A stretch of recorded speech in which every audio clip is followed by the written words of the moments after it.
वीरम देव कानड़ देव के पुत्र, जालोर के राजा कानड़ देव, चौहान राजा कानड़ देव के पुत्र वीरम देव और दिल्ली के सुल्तान अलाउद्दीन खिलजी की पुत्री फिरोजा। दिल्ली रे सुल्तान री बेटी फिरोजा कहवे कि मैं वीरम देव थाऊं ब्याह करूं। बताओ, वीरम देव ने मना कर दिया कि नहीं नहीं नहीं, मैं तेरे से शादी नहीं करूंगा, मैं शादी नहीं करूंगा। बताओ, आज रो कलयुग होतो तो ऐसा होता क्या?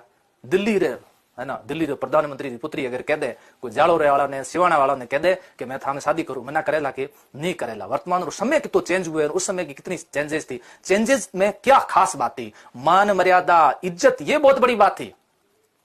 मान मर्यादा इज्जत, ये बहुत बड़ी बात हुई थी। वर्तमान के अंदर ये जो पसंद करके जो ये लोग शादियां कर रहे हैं, जो लव मैरिज कर रहे हैं, माता पिता के बिना अनुमति के जो ये लोग कर रहे हैं, क्या कर रहे हो आप लोग? इनसे भी थोड़ा बहुत सीखो। किससे? वीरम देव जी से भी थोड़ा सीखिए। कहा गया मामा लाजे भाटिया न कुल लाजे चौहान।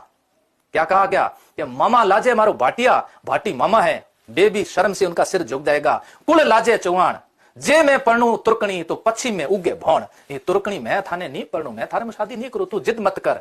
तुर्कनी के पढ़नू तो वीरम नहीं तो रहूं अखंड कुंवारी। कहीं कहो कि पढ़नू तो मैं वीरम ने पढ़नू नहीं तो रहूं अखंड कुंवारी रहूं। ये किसने कहा? ये इसने कहा। उसने तो गजब का बात है, तो क्या जिद पे अड़ गई, मैं तो पढ़नू तो ही मैं पढ़नू नहीं तो पढ़नू ही नहीं, कुंवारी रहूं। अब ले भाई, या तो कुंवारी रहना पड़ेगा या फिर वीरम को आओ सेना लेकर के आइए, पकड़ कर ले जाइए और शादी कर लीजिए। तब सेना लेकर के आए, वीरम देव लड़ने के लिए गए और कमजोर पड़े तो वीरम देव ने अपना सिर काट करके आशापुरा मां को चढ़ा दिया।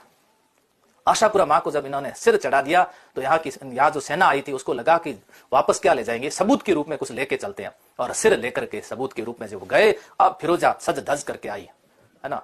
फिरोजा क्या सज धज करके, तो कहा गया कि फिर सज धज फिरोजा, सज धज तुर्कानी हिंदवाणी हुई।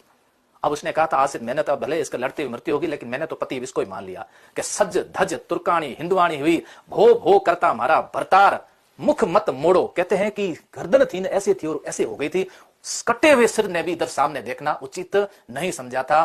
कुछ सीख लो, इनसे भी सीखो। अपनी पसंद बहुत बड़ी बात नहीं होती है, हमारे माता पिता की पसंद भी बहुत बड़ी बात होती है। हमारे माता पिता के संस्कार भी बहुत बड़ी बात है, उनको भी हमें ध्यान में रखना चाहिए। जीवन केवल सुंदरता पर ही नहीं टिका है। हालांकि फिरोजा अपनी जगह सही है, गलत नहीं है। फिरोजा ने मन ही मन, सच्चे मन से अपने वीरम देव को पति मान लिया था, तो दूसरे को मानना थोड़ा मुश्किल होता है, लेकिन ये भी अपनी जगह सही थे।